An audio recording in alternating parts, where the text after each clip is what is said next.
Thank you, Mr. President. I want to rise and discuss the continuing issue of violence in the city of Cleveland. And I want to do it within the context of this exuberant, feel-good mood that many people feel about our city.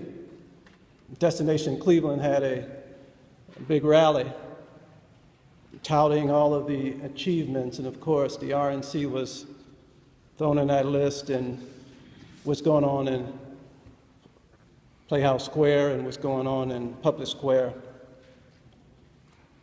But last week I had 3 folks shot on 49th and Hamilton. I read about a 15-year-old boy that was shot in Lee Harvard.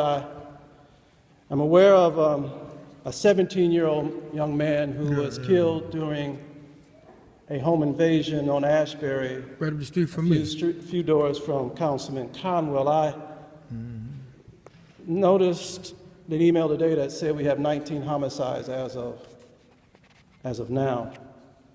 I'm also aware of the over 100 homicides that we had in 2014, and over 50% of them are still unsolved.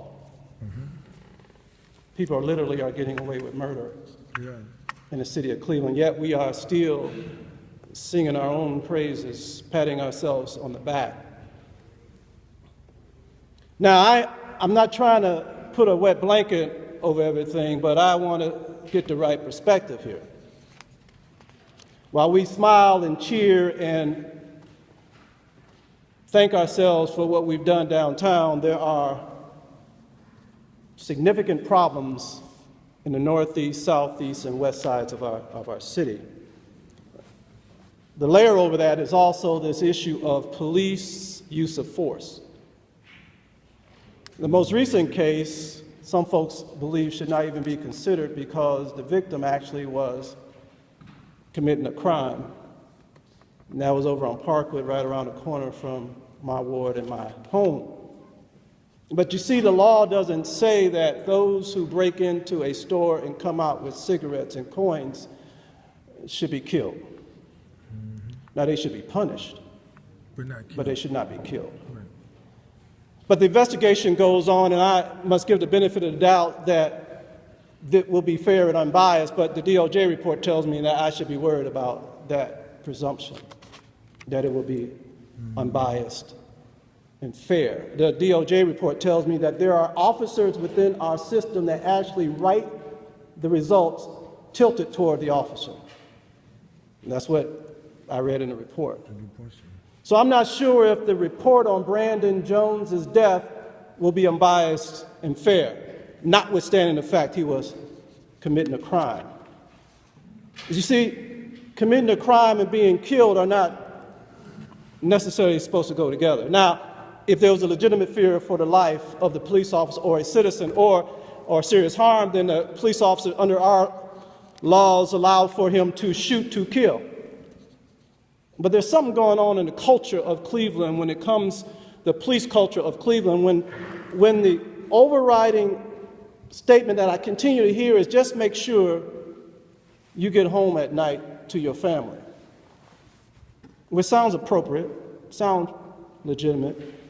But if that creed somehow expands the ability to shoot to kill beyond legitimate fear of death or serious bodily harm, if my thoughts of I need to just be careful so I can get home to my wife, if that means I'm going to shoot a little faster and kill someone who does not fall under the real criteria of what we tell officers, then there's something fundamentally wrong.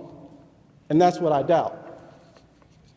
We serve and protect, and we try to get everybody home, or if they're committing a crime, safely to the jail. There's some serious problems in the neighborhoods of our city. And while Destination Cleveland and everyone else is doing their jobs to promote so tourists can come here, I don't want 18 people in this building to forget that the other side of Cleveland is a destination as well for hundreds of thousands of people who live in this city. All I know is I got to figure out if I'm going to close the bar because, again, we've got crime on Hamilton. I have to decide if I'm going to lead the charge because to make sure that a site is not a site of violence again. I need to be able to determine whether the Cleveland Police Department can get its act together and actually catch criminals. There are people in my neighborhood who have shot folks, who have killed folks, who are still on the streets. But my budget, the budget that we're about to pass, which I will vote against because of manpower issue, when the sex crimes unit, even the union president will tell us that sex crime unit detectives have at least 40 to 50 cases, live cases on their desk. The homicide unit. There's something fundamentally wrong about the violence. You have to catch criminals to prevent crime as well. Now, we are doing interrupters. We are doing a great deal of work in community relations. I'm not saying we're not trying. What I'm saying is that the infrastructure of this community dealing with violent crime is broken. And while we go to the receptions and while we drink the champagne, remember the blood that's flowing in the neighborhoods. And remember that we have a responsibility also to those folks who have to live here and not necessarily visit. Thank you, Mr. President.